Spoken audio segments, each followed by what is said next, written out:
decretar constitucionalmente que el ejército tenga facultades más allá de las que estábamos acostumbrados a leer en la Constitución, para mi gusto, es legalizar todas estas irregularidades de violación de los derechos humanos y la intervención de las Fuerzas Armadas en situaciones civiles que tendría que haber o que tendría que vigilar y que ordenar los ministerios públicos, las policías, las fiscalías. Y darle este metapoder a las Fuerzas Armadas, para mi gusto, es, insisto, la legalización de una guerra de baja intensidad. Yo creo que también habría que partir de por qué se generó esta ley de seguridad interior. Creo que es un tema de cierta manera del fracaso del Estado, debido a que la policía que atiende todos estos situaciones de seguridad pública, pues no ha podido dar respuesta a todo este fenómeno de violencia que cada vez se intensifica muchísimo en el país.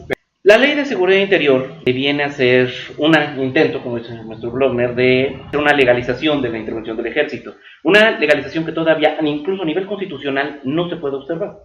¿Por qué? Nosotros tenemos un artículo 129 constitucional que nos habla de que en tiempo de paz, ninguna autoridad del ejército podrá ejercer ningún otro ejercicio más allá de lo que vienen a hacer directamente las actividades de la disciplina militar, y que por ende tienen que quedarse acuarteladas en los castillos, fortalezas, que para ello tenga la federación. Tuvimos la mala fortuna de que durante un sexenio se crea este término de la guerra contra el narcotráfico.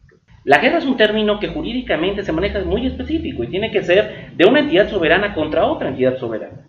No puede ser simplemente contra los civiles. La versión oficial de todo esto siempre va a ser el hecho de querer mejorar una situación en la cual las autoridades civiles no están logrando luchar contra el crimen organizado.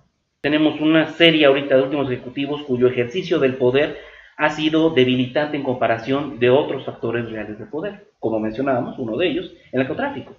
El debate se centra en un determinado momento que los militares, para poder estar presentes en la calle, necesitan un marco jurídico. Y ahí es en donde, según entendí, se le ocurre al equipo de Peña Nieto, ¿no? Se les ocurre la Ley de Seguridad Interior. Pero en la coincidencia de lanzarla previo a un año electoral. Se están adjudicando esto de salvar a la patria, sacando al ejército jurídicamente a las calles. Esto es, aparte de violatorio de los derechos humanos, es un semigolpe de Estado. El ejército no debería estar en las calles. Nos lo dice la misma Constitución y ese artículo no lo han cambiado. La seguridad pública, por la misma Constitución, se establece que va a ser parte y objetivo de aquellos que vienen a ser las policías investigadoras, los ministerios públicos. Por otro lado, la seguridad nacional es un término vago. La seguridad nacional es un aspecto de ante todo. El terrorismo, ante la invasión de los marcianos, pero también desastres naturales, problemas, los marines y las epidemias, los inmigrantes de Sudamérica, ¿no? A nivel social, la institución del ejército da miedo. O sea, tú sales a la calle y ves al ejército y lo primero que haces es alarmarte. No porque del ejército te vaya a hacer algo, sino porque ¿qué está pasando a tu alrededor? Que hay ejército en la calle, ¿no? Entonces a mí me parece que esa es la primera violencia social a la que estamos los ciudadanos de a pie expuestos con el ejército en la calle, ¿no? Y yo siento que desde ahí nos están violentando. Cuando tú no puedes circular libremente por una carretera, es que no están garantizadas las libertades de los ciudadanos para transitar en este país. La misma Constitución, en su artículo 29, nos maneja las capacidades del presidente para manejar lo que viene a ser esta suspensión de las garantías individuales en todo el territorio o parte del territorio. Es el jefe máximo de las Fuerzas Armadas. Pero de acuerdo al artículo 29 constitucional, él puede suspender, tiene la capacidad de suspender las garantías en parte del territorio nacional o en todo el territorio nacional. Pero para esto se requiere forzosamente de lo que es una autorización por parte del Poder Legislativo. Tiene que establecerse que sea por un tiempo determinado, tiene que establecerse por qué son las razones y tiene que establecerse cuál es el objetivo que se busca. Eso es lo que nos están diciendo para vendernos la idea de que la Ley de Seguridad Interior ahí es buena, pues es que es por un tiempo. Si bien la Ley de Seguridad Interior no es un golpe de Estado de facto, sí está dando las posibilidades para ello. El ejército ha actuado contra los grupos anárquicos, terroristas, guerrilleros, lo que tú quieras, históricamente. el ejército siempre lo ha hecho, nada más que parece que aquí hay como que una negociación entre el ejército y presidencia para que todo lo que haga el ejército ahora sea totalmente reconocido por la ley y no incurran en ningún delito de violación de los derechos humanos. Claro. La guerra de baja intensidad fue un acto absolutamente ilegal. La policía está preparada para detener, llevar al culpado, investigar, analizar. El ejército, reducir. Están preparados para eliminar. Esta ley va en contra del federalismo, porque está diciendo, la autoridad federal está por encima de la autoridad estatal. El Poder Judicial está fallando. O sea, el problema no es hacer las leyes, sino es la aplicación de las leyes. ¿Cómo podemos pedirle al Poder Judicial que trabaje de manera adecuada cuando no le dan ni el 0.2% del presupuesto? En Puebla nada más tenemos como 2 bufetes jurídicos que saben manejar realmente el juicio penal oral. Estamos hablando de una ley que por principio de cuentas surgió del rechazo social. Todo el mundo estaba, incluso los que apoyaban al ejército, estaban en contra de la ley de seguridad interior.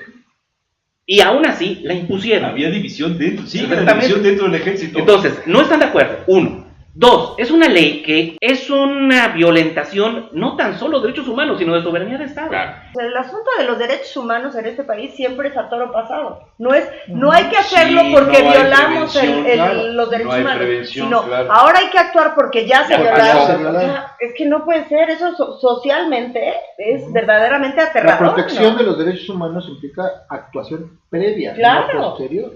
Tenemos entonces narcotráfico, tenemos políticas que no van a servir, tratamos de legitimar autoridades que no se pueden legitimar, se crean una serie de leyes que tampoco terminan cuajando. Todo esto es lo que les digo que converge en esa tormenta perfecta. Y eso es lo que da lugar a otra ley más, que va a ser una ley que puede ser utilizada en nuestra contra, pero que al final, para los problemas de la sociedad, va a ser inútil. El PRI, el gobierno, etcétera, no es el Estado, claro que no. El Estado, claro. El Estado es el gobierno, es la población, es el territorio, es el marco jurídico, es la soberanía, es todo esto. Y en este conjunto nosotros tenemos que observar que cuando nosotros hablamos o manejamos del Estado, también nos implica a nosotros, como sociedad. ¿Qué tanto nosotros estamos dispuestos a reclamar como sociedad el hecho de una buena actuación? Es la única ley y es la primera ocasión en la cual 50 organizaciones internacionales hicieron observación al gobierno mexicano de decir, hey, espérate, esta ley no aplica, tiene muchos riesgos violatorios de los derechos humanos, soberanía y demás. Y me parece maravilloso la respuesta internacional y me parece escandalosa la ignorancia de los legisladores en primera instancia, porque fueron los que terminaron aprobando, y la actitud de Peña de imponemos esta ley ante la adversidad internacional. El medio fundamentado de la imposición de la ley sería esto, la posibilidad de que alguien que está fuera del sistema entre a gobernar el sistema, que sería en este caso López Obrador. Y el miedo paranoico es que si impedimos nuevamente que López Obrador gane, toda la sociedad ahora sí se nos va a venir encima, ¿no? Entonces hay que facultar al ejército para que ataque al enemigo, que en este caso es el ciudadano.